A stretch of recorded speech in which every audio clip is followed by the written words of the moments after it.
नमस्कार दोस्तों, स्वागत है आप सभी का सुपर ज्ञान 24 चैनल में। दोस्तों, आज हम बिहार शिक्षक भर्ती 2023 बीपीएससी तैयारी 2.0 के सोशल साइंस, सामाजिक विज्ञान, इकोनॉमिक्स प्रीवियस ईयर का पेपर सॉल्व करेंगे, जो कि आगामी बिहार जूनियर शिक्षक भर्ती सामाजिक विज्ञान 6 to 8 के लिए बहुत ही महत्वपूर्ण साबित हो सकता है। दोस्तों, वीडियो को अंत तक देखिएगा, जिससे आपको पता चले कि बिहार शिक्षक भर्ती में किस प्रकार के प्रश्न पूछे जाते हैं। तो चलिए वीडियो को शुरू करते हैं। पहला प्रश्न है, शिशु मृत्यु दर है। तो इसमें आपका राइट आंसर हो जाएगा ऑप्शन ए, उस विशेष वर्ष में पैदा हुए 1000 जीवित बच्चों के अनुपात के रूप में 1 वर्ष की आयु से पहले मरने वाले बच्चों की संख्या। चलिए आगे बढ़ते हैं। और ये प्रश्न दूसरा है, देश की कुल आय को उसकी जनसंख्या से विभाजित करने पर प्राप्त आय को कहा जाता है। इसमें आपका राइट आंसर हो जाएगा ऑप्शन बी, सकल घरेलू उत्पाद। चलिए आगे बढ़ते हैं। और ये प्रश्न नंबर 3 है,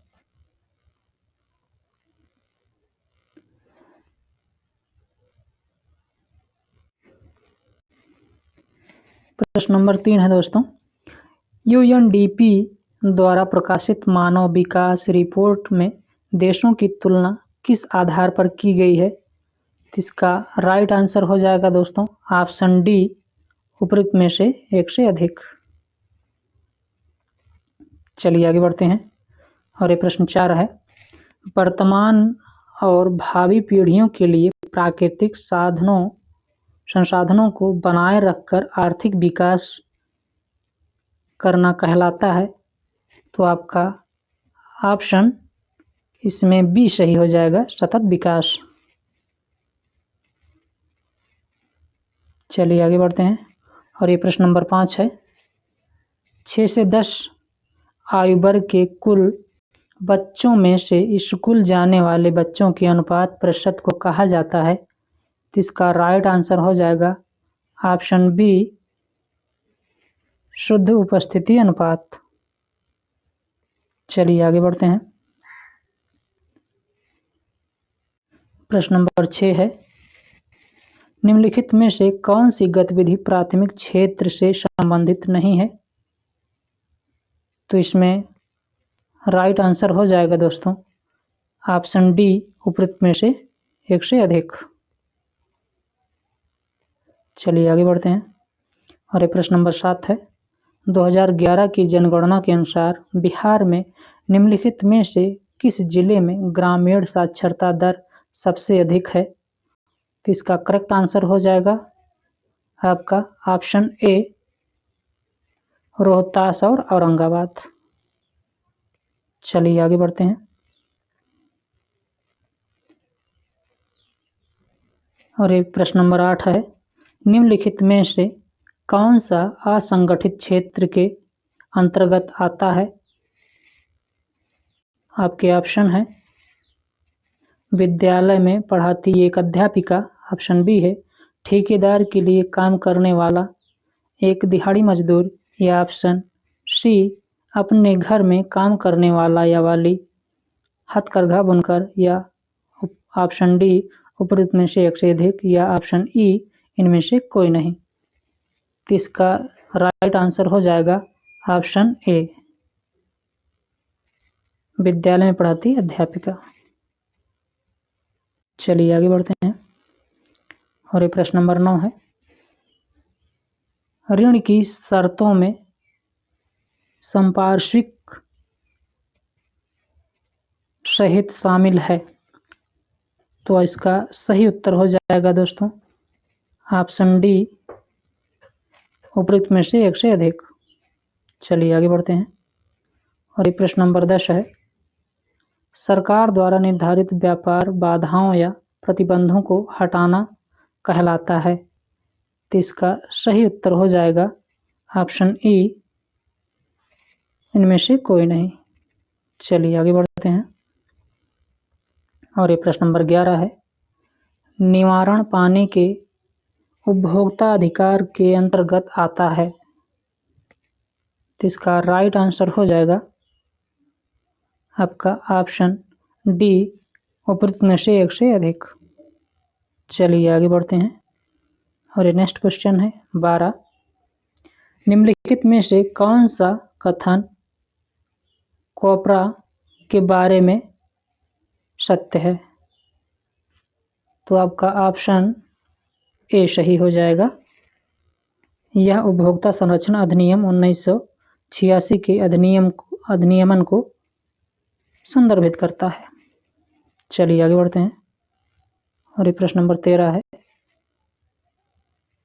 गरीबी कम करने के लिए बिहार सरकार द्वारा निम्नलिखित में से कौन सी योजना शुरू की गई है?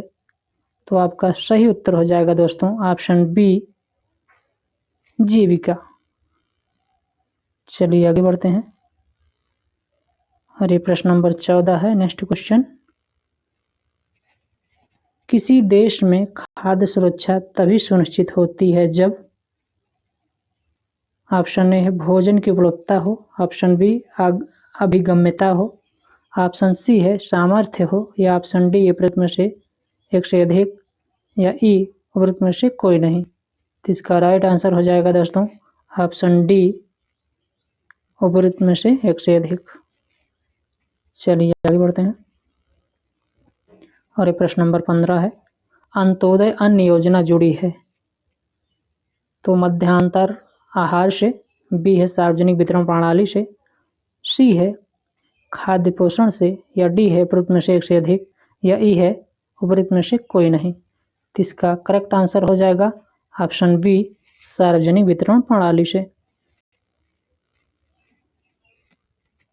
चलिए आगे बढ़ते हैं। अगला प्रश्न है, अल्प रोजगार का अर्थ है।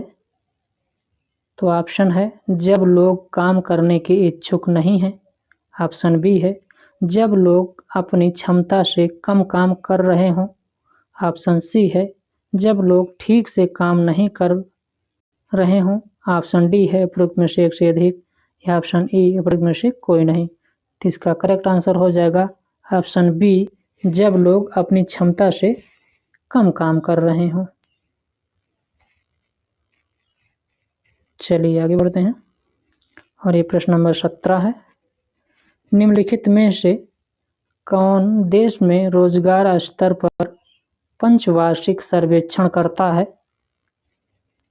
तो ऑप्शन है राष्ट्रीय प्रतिदर्श सर्वेक्षण संगठन, NSAO, SSO, ऑप्शन बी है भारत की जनगणना, ऑप्शन सी है श्रम एवं रोजगार मंत्रालय, ऑप्शन डी है उपरोक्त में से एक से अधिक, या ऑप्शन ई उपरोक्त में से कोई नहीं। तो इसका राइट आंसर हो जाएगा ऑप्शन ए, राष्ट्रीय प्रतिदर्श सर्वेक्षण संगठन, NSSO। चलिए आगे बढ़ते हैं। और ये प्रश्न नंबर 18 है,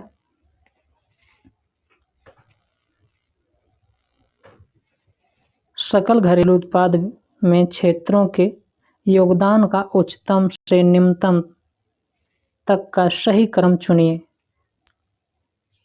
तो इसका राइट आंसर हो जाएगा ऑप्शन ए, तृतीयक क्षेत्र, निर्माण क्षेत्र, या कृषि क्षेत्र। और कृषि क्षेत्र, ऑप्शन ए सही होगा। चलिए आगे बढ़ते हैं। और प्रश्न नंबर 19 है दोस्तों, वैश्वीकरण की प्रक्रिया को सुगम बनाया है। तो ऑप्शन है व्यापार और निवेश नीतियों के उदारीकरण ने, ऑप्शन बी है कृषि क्षेत्र में वृद्धि ने, ऑप्शन सी है उच्च टैरिफ दर ने, ऑप्शन डी है उपरोक्त में से एक से अधिक, या ऑप्शन ई है उपरोक्त में से कोई नहीं। तो इसका सही उत्तर हो जाएगा ऑप्शन ए, व्यापार और निवेश नीतियों के उदारीकरण ने। चलिए आगे बढ़ते हैं। और प्रश्न नंबर 20 है, बहुराष्ट्रीय कंपनियों द्वारा भूमि, भवन आदि जैसी संपत्ति खरीदने के लिए खर्च किया गया धन कहलाता है। तो आपका करेक्ट आंसर हो जाएगा इसमें ऑप्शन सी, विदेशी निवेश। चलिए आगे बढ़ते हैं और ये प्रश्न नंबर 21 है।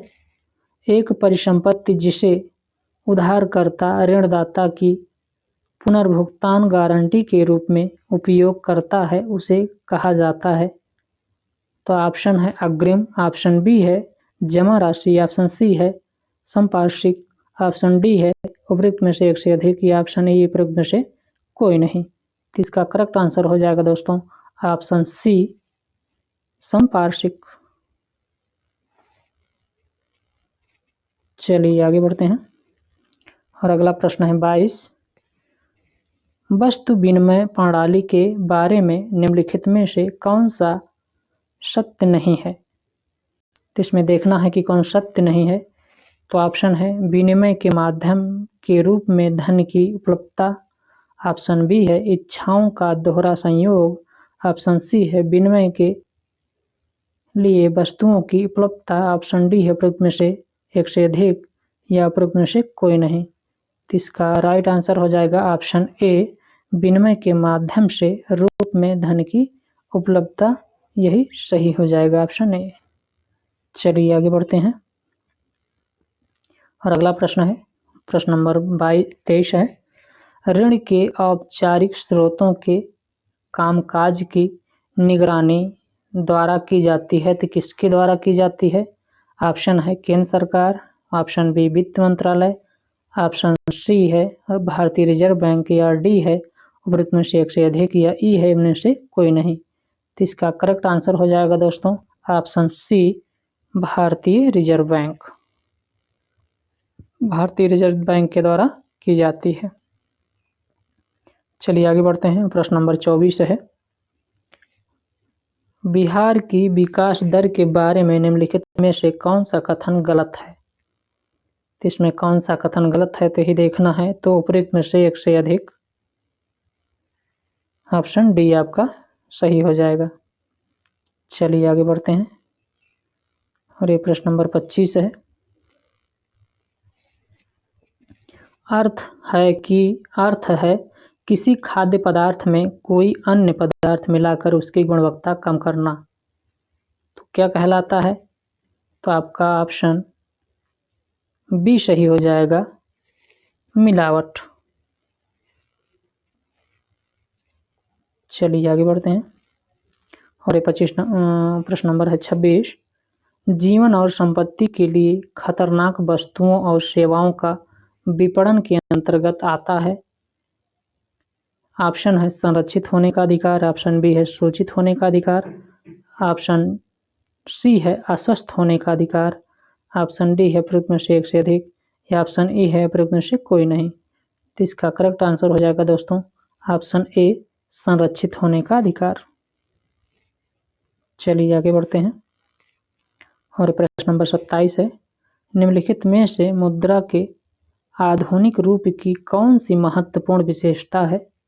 तो ऑप्शन है यह देश की सरकार द्वारा अधिकृत है, यह कीमती धातु से बना है, यह वाणिज्यिक बैंकों द्वारा जारी किया जाता है, ऑप्शन डी है उपरोक्त में से एक से अधिक, या ई उनमें से कोई नहीं। तो इसका करेक्ट आंसर हो जाएगा ऑप्शन ए यह देश की सरकार द्वारा अधिकृत है। ऑप्शन ए सही हो जाएगा दोस्तों। चलिए आगे बढ़ते हैं नेक्स्ट प्रश्न की तरफ और प्रश्न नंबर 28 है। मानव विकास रिपोर्ट -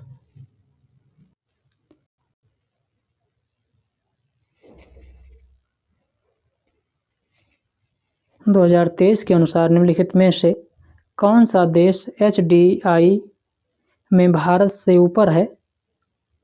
तो ऑप्शन है पाकिस्तान, बी है नेपाल, सी है बांग्लादेश, डी है उपरोक्त में से एक से अधिक, या ई है उपरोक्त में से कोई नहीं। तो इसका सही उत्तर हो जाएगा दोस्तों आपका ऑप्शन सी बांग्लादेश।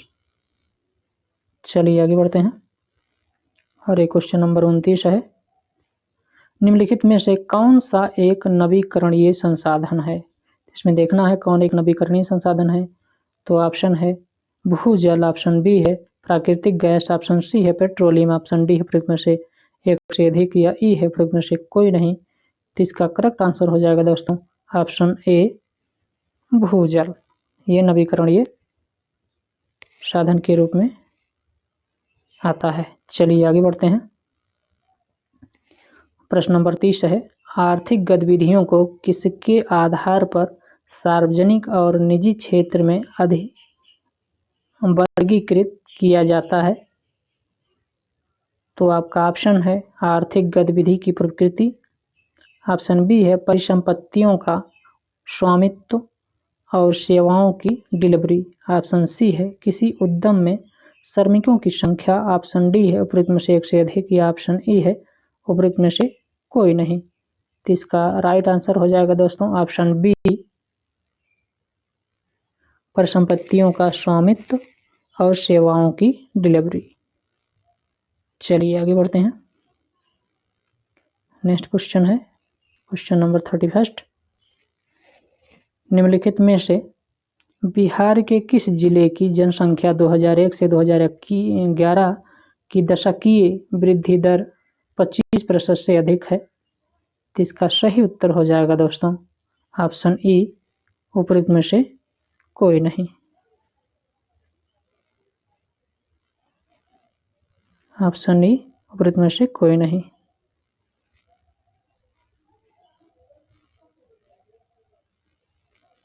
चलिए आगे बढ़ते हैं। और ये प्रश्न नंबर 32 है, निम्नलिखित में से कौन सा नदी पशुपालन कार्यक्रम का उद्देश्य नहीं है? तो इसमें करेक्ट आंसर हो जाएगा दोस्तों आपका ऑप्शन डी उपरोक्त में से एक से अधिक। चलिए आगे बढ़ते हैं। और ये प्रश्न नंबर 33 है, अस्थिरता और पूंजी खोने के जोखिम के दृष्टिकोण से लिक्विड फंड निवेशकों के लिए एक सुरक्षित विकल्प है। लिक्विड फंड के संबंध में निम्नलिखित में से कौन सा कथन सही है? इसमें देखना है कौन सा सही है। तो आपका राइट आंसर हो जाएगा ऑप्शन ए लिक्विड फंड मुद्रा बाजार के साधन है। लिक्विड फंड मुद्रा बाजार के साधन है। आपको ये ऑप्शन ए सही हो जाएगा। चलिए आगे बढ़ते हैं। और प्रश्न नंबर 34 है, निम्नलिखित में से किसी विशेष वर्ग के दौरान किसी देश के भीतर उत्पादित सभी अंतिम वस्तुओं और सेवाओं का मौद्रिक मूल्य कहलाता है? तो आपका सही उत्तर हो जाएगा दोस्तों ऑप्शन ए सकल घरेलू उत्पाद। चलिए आगे बढ़ते हैं। और ये प्रश्न नंबर 35 है, भारतीय राष्ट्रीय बहुआयामी गरीबी सूचकांक के बारे में निम्नलिखित में से कौन सा कथन सही है? इसमें देखना है कौन सा कथन सही है। तो 35 का आपका विकल्प डी सही हो जाएगा, उपरोक्त में से एक से अधिक। चलिए आगे बढ़ते हैं। और ये प्रश्न नंबर 36 है, केंद्रीय एवं राज्य भंडारण निगम के उद्देश्य हैं?